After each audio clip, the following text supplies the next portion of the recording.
All right, guys. No. Out for a late night walk with, who knew? No. He's hyper-focusing on a guy getting in his car.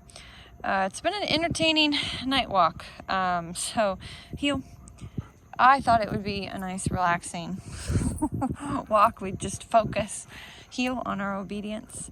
And he was doing great, too. He's doing a really good job with heel. He's finally got a good, solid heel. But then we, got attacked by two off-leash chihuahuas that I chased away, literally. They were going to annihilate us, it sounded like. You know how they can get. Heel. And so after that, his heel has kind of gone to crap. So thought I'd kind of show you guys. This was my normal pace before. See how he's looking around now. He was relaxing. So this is like my normal pace. And if I'm trying to work a dog, I go extra slow. And then if a dog has anxiety, heel. I'm tapping Ecollar. No, you're not getting in someone's car. It's just an extra slow heel. Now the night walks are nice, because I usually see a different demeanor in the dog. With him, I see more nervousness. A lot of times I'll see more territorial attitude. And with Hunu, he's more nervous. We get to see more cats, which definitely has caused some arousal. But it's extra slow, and I start to do some tap and turns. Let's go. And it's a very low level where he's just barely feeling it. Let's go. Good. And I'll try to do like the body language and the tap before the verbal. Let's go. That way, the tap of the e-collar, see how he looked at me that time? It tells me I need to scroll down. He's calming down. I need to scroll down. Because he looked at me when I tapped it, I think before I even said the verbal. Let's go. Now, I know he's turning with me, but the tap is low, and it's to create an association with my leg body movement.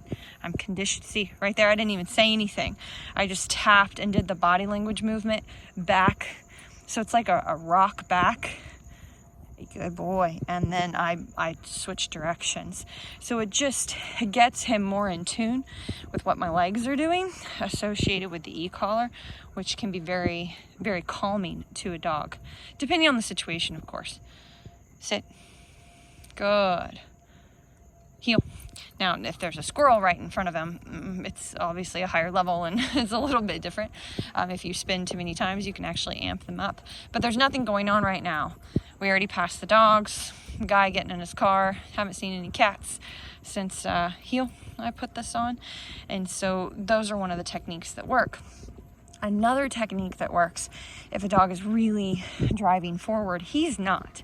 So I'm going to do this really calmly just to practice it, is just a moving in. So I hold him back with the leash and I move into him and he has to get out of my way.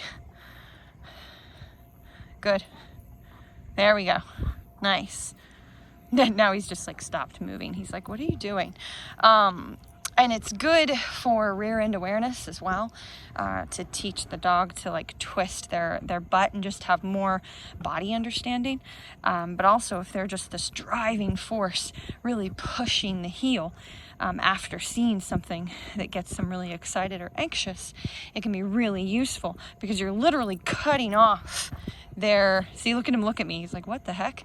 You're literally cutting off. Good boy, you did good. I know. He's like, why are you doing that? He's so sensitive. I do have to be careful with him. He's good boy. Good. Hang on just a second. Sit. Good. You're doing good job, buddy. Yeah, you're doing good. Heel. Anyway, it literally takes away, what they were looking at. And when dogs are very sight oriented, it tends to be when they get really amped up. Heel.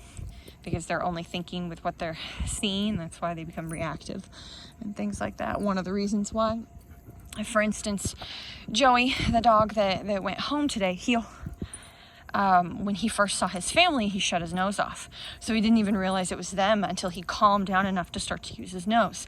That's a dog that's driven emotionally and by sight. So it's kind of, it's just kind of a similar thing. But anyway, with him, he's quite a bit different. So as you saw him looking at me, checking in with me, which is a good thing, but he's so sensitive, I have to be careful. His family won't have to be so sensitive because he's so solid with them. But he's very, very fearful of new people. It took him a few days to warm up to me. I'm just now to the point where I don't really have to worry about how I touch him or where, and he's just happy and really solid. But he's still going to be sensitive. But if he sees another dog, that sensitivity goes out the window. And that's a good time, you know, where I can do those types of techniques until he calms back down like this. Anyway, guys, night walks can be super valuable for your dog. You can see a whole different side of them sometimes, honestly. And just thought I'd share that with you guys. Yeah, good boy. Doing really nice loose leash walking most of the time now. Took us a few days to get there, a little longer than I expected, honestly, but he's doing good. Yeah, you're doing good, boy. I'm talking about you.